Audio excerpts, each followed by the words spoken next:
Hey people, how's it going? Welcome to another video. So welcome to a video that I haven't done in a little while. I'm doing a CD update collection. You'll notice from going from here on out, most of the albums that I'll show you, whether it be collection updates or rankings or whatever, they'll be CDs. They won't really be vinyls unless I already own them. I've stopped buying vinyls for the time being and moved over to the CD style of life because one, it's cheaper. Two, I feel like they get listened to more if they're on CD. Do you know what I mean? Like, it's an easier accessible thing. Yeah, the vinyl looks cool and it's, great to have it on that style, but at the same time it's like, especially for the longer stuff that I like to listen to, like say all the Dream Theaters and whatnot, all the double LPs, all the Maiden triple LPs, it can get a bit of tedious. And I've been meaning to grow my CD collection over the past few months. I've been doing that. Facebook Marketplace is a fantastic thing for cheap $5 CDs. So yeah, I've got 10 here to show you. Just 10, just to fill in the gap, to remind you that I am still here and I'm still keen to make these kind of videos. It's just might take a few weeks in between videos now that I have a second one running around. So, well, I'll say running around. He's literally an infant. So, yeah. But yeah, without further ado, let's get straight into it. Coming up with probably, I've got 4 of the same artist. So I reckon we'll get that out the way. Well, it's technically 3 and you'll see why in a second. But yeah, the first one I've recently got from Marketplace was a double dose of Def Leppard, Hysteria and Adrenalize. Now I bought this just because Hysteria was on it. I was very unfamiliar with Adrenalize, like at least the deeper cuts off that album. So it was nice to give it a listen, like proper, to hear everything other than Let's Get Rocked and Heaven Is and all that. Both CDs are fantastic, they're phenomenal. Obviously Hysteria is Hysteria, one of the greatest selling albums of all time. Beautifully produced, beautifully put together. The playing on it is outrageous. Def Leppard are stars at what they did, or used to do back in the day. And then Adrenalize was the follow-up.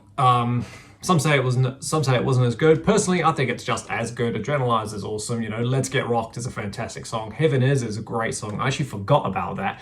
We used to jam the greatest hits quite a lot with Dad. Dad's a greatest hits guy. I'm an album guy. But yeah, Heaven Is, you forgot about Make Love Like a Man, is pretty cool. Like, it's one of the heavier ones, you could say, heavier. But yeah, everything else after it was pretty good. Tonight's awesome. White Lightning, Stand Up, Kick Love Into Motion, Personal Property. It's all good stuff. But yeah, I don't need to talk too much about Hysteria because you already know how it goes. But if you haven't checked it out, I highly recommend you do.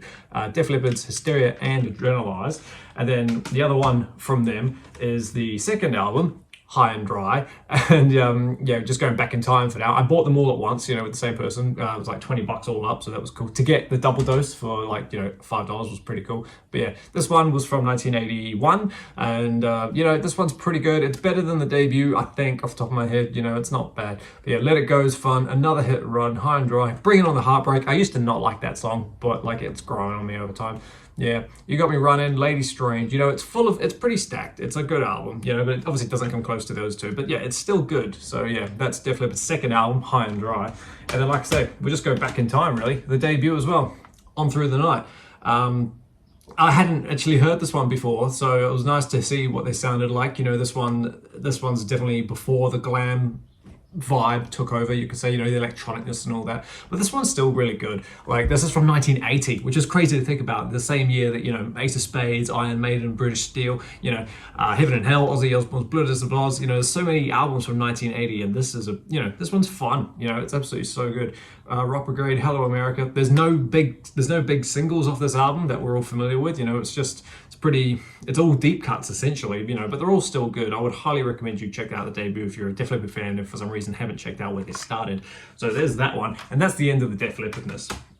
And then we'll go into, I think, we'll get the weird one out of the way. This was an op shop buy. I'm a massive Robbie Williams fan, and one album that I never ever had because of the type of music it was, Robbie's Swing album. Yeah, so this is from 2001. This is the first Swing album that he did, Swing When You're Winning. And while Swing, it might not be my thing, big band, trumpets and trombones and whatnot, it's pretty cool. It's just full of, it's fun. It's fun to put on in the background and just have a different vibe going throughout the house rather than metal and stuff, Standouts on here, I Will Talk in Hollywood. Oh, what's the one with, I can't remember which one it is, but there's a duet on here somewhere. Not Nicole Kidman, not Something Stupid, I know that. But the one that he goes backwards and forwards with someone. I can't think who it is or what song it is off the top of my head, but that one was really fun. Yeah, Beyond the Sea from Finding Nemo, that one's cool. Yeah.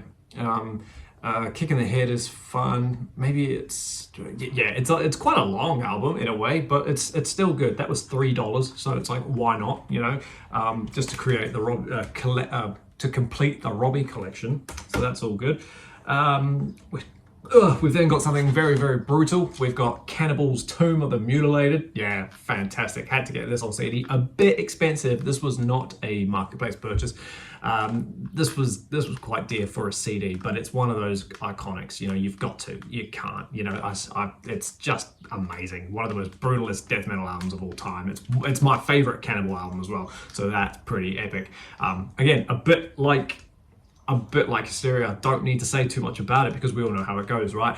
Hammer Smashed Face, I Come Blood, Addicted to Vaginal Skin, Split Wide Open, The Cryptic Stench, Necropedophile, Virgins Ripped, you know, Post-Mortal Ejaculation, Beyond the Cemetery, and it's got I Come Blood live on here. So that's fun. But yeah, one of the more brutalist albums in my collection now, for sure. Just fantastic stuff. It will be played in my car quite a lot because, you know, you can't play that around the family. Absolutely not. And then we get something that's out, another brutal album from the same year, actually. I've just realized. Pantera's iconic Vulgar Display of Power. This one's just brutal. Again, don't need to say a lot, but this one's just awesome. The album that saved the metal, to be honest. It got us through the 90s. I say us like I was there. I wasn't, but like, after listening to this, you really take in like how important this album is given what was going on in rock metal music at the time. Grunge was kicked off in full swing by this point, you know, but these guys were like, grunge who, you know, just slam the door down with Mouth for War, you know, the opening track of this, just absolutely perfect stuff. This album is just stacked. Every song on here is brilliant, you know. A New Level, Walk, we all know it, we all love it, but fucking Hostile, oh mate, that song is just perfect. What? That's just great. 1, 2, 3, 4. Yeah, oh, I think it's just amazing. I run over small children when I listen to that song. This Love, beautiful stuff. That one's just awesome. Rise is really, really good. I think Rise is underrated off the album. I think it's great. Live in a Hole is great. Regular People is all good. Yeah, Hollow's good, you know, but yeah, there's absolutely fantastic stuff on this. If I was to rank Pantera, which I will probably do real soon, this will be very high up there. But yeah, that's Vulgar Display of Power from Pantera from 1992. I can feel the CD rattling around in here. It's not broken, it's just one of those loose ones. But yeah, Vulgar Display, very awesome. Then we got another brand new purchase.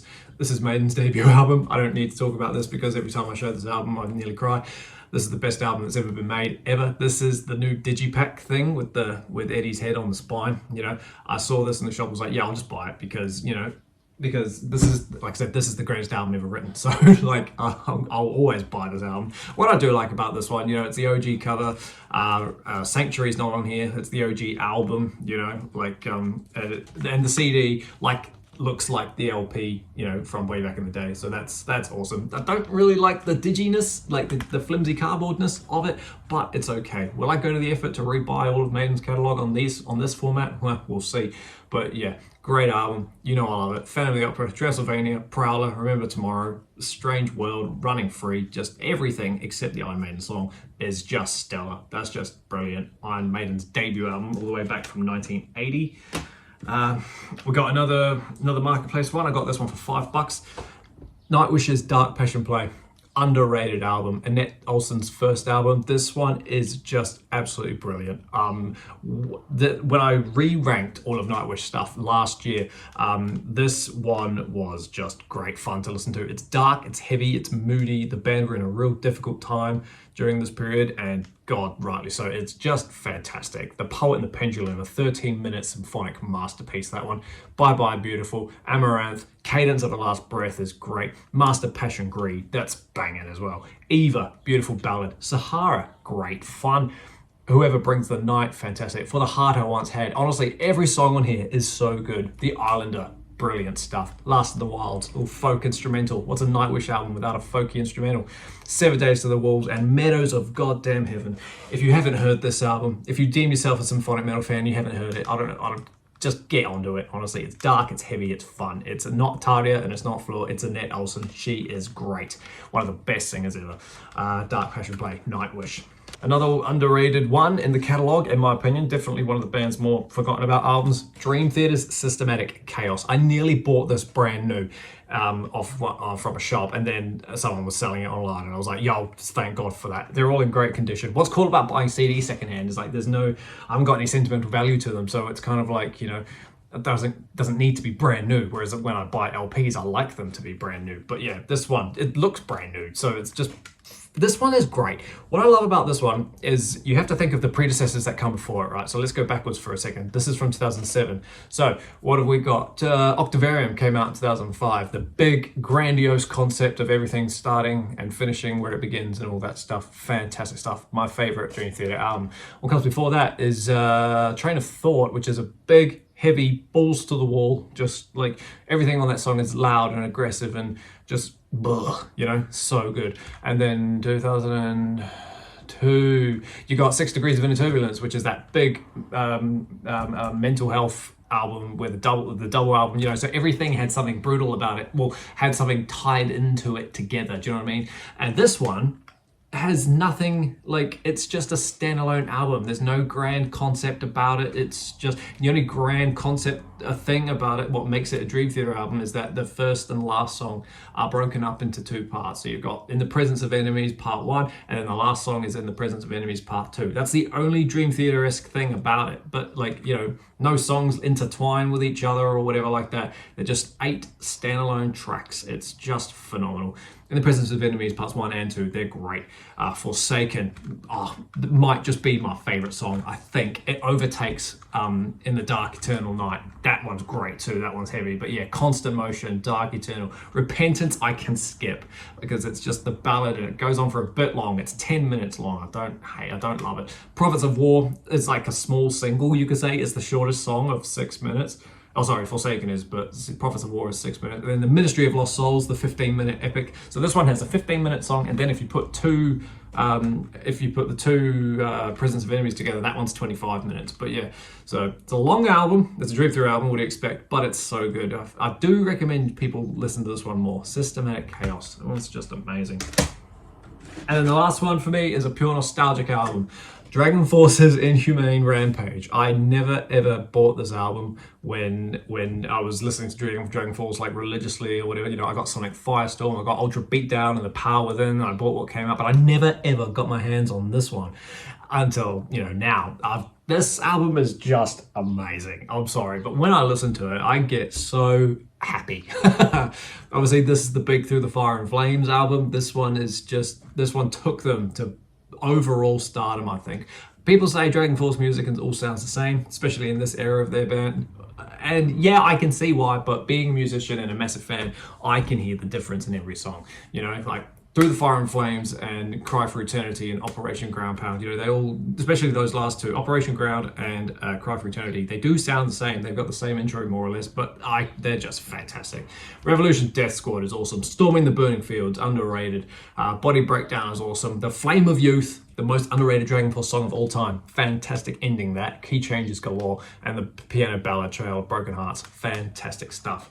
Inhumane Rampage from 2005. A big nostalgic album for me. I love it so much. But yeah, there we go. Just as well. My arm was starting to get sore. Thanks for hanging out with me, team, while I sit here and take you through some brand new for me, CDs in my collection. Like I said, we're going to get some more CDs over time. You know, this is what my channel's going to be revolved around now, CDs over vinyls. Still love LPs, and if there is that one album that I can't afford to not have, I'll buy it on LP. But for now, we're just going with the digital discs and growing the shelf over there. But yeah, thanks for hanging out with me, team. Keep an eye out for the next video. Like I said, I might rank Pantera shortly, and so get excited for that. But until that happens, everybody, stay inside, stay safe, spin some CDs, and I'll see you all in the next video. See you later.